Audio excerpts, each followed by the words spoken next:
So just about right now is when everything starts to go wrong. They lost power, so they likely lost propulsion, and at this point they're completely black. So steering, navigational equipment is probably all down.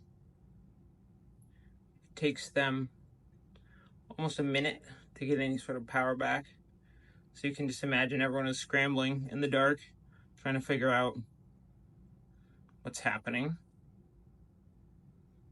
Meanwhile, they seem to be still on a fairly fair course in the channel.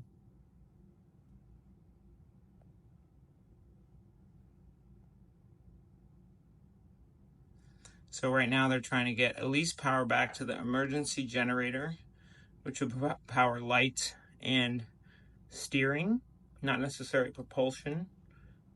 And right now they get lights back. So whether or not they have propulsion at this time is unclear, but they would supposedly at this point have steering. Now, we have no idea if there was a steering malfunction or any other type of equipment malfunction.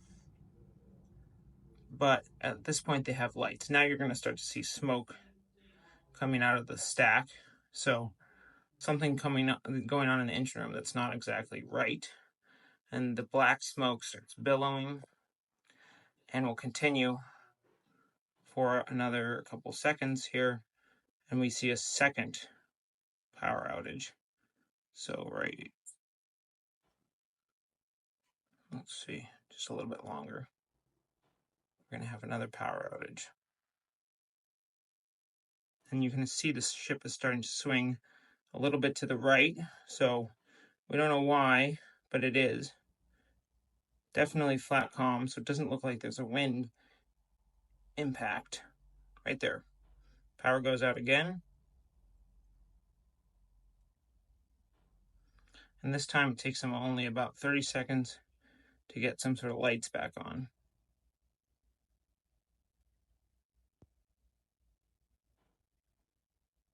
But the ship is starting to fare up on that tower that it hits.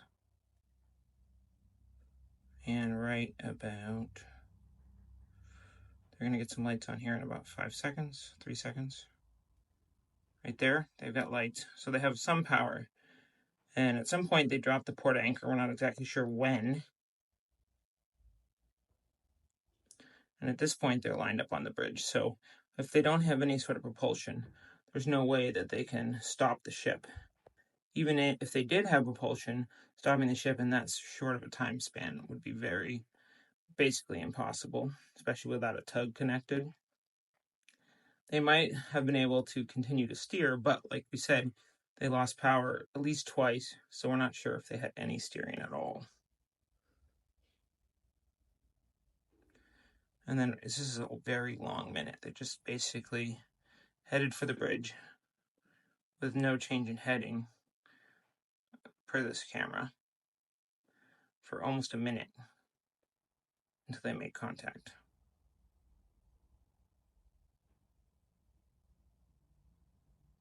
I just can't imagine what's going on in the minds of the people on the bridge or on the bow, like trying to drop the anchor, frantically running towards what's going to be a collision.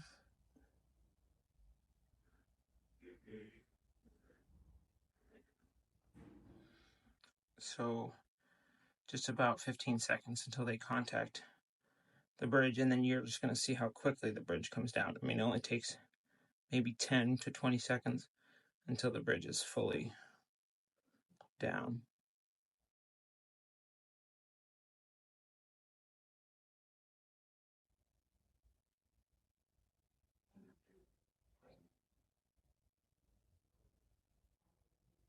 So sad. We're going to have to wait for the investigation to really find out what happened on the ship, but definitely loss of power and some loss of likely propulsion, and curious to see what is happening with the steering.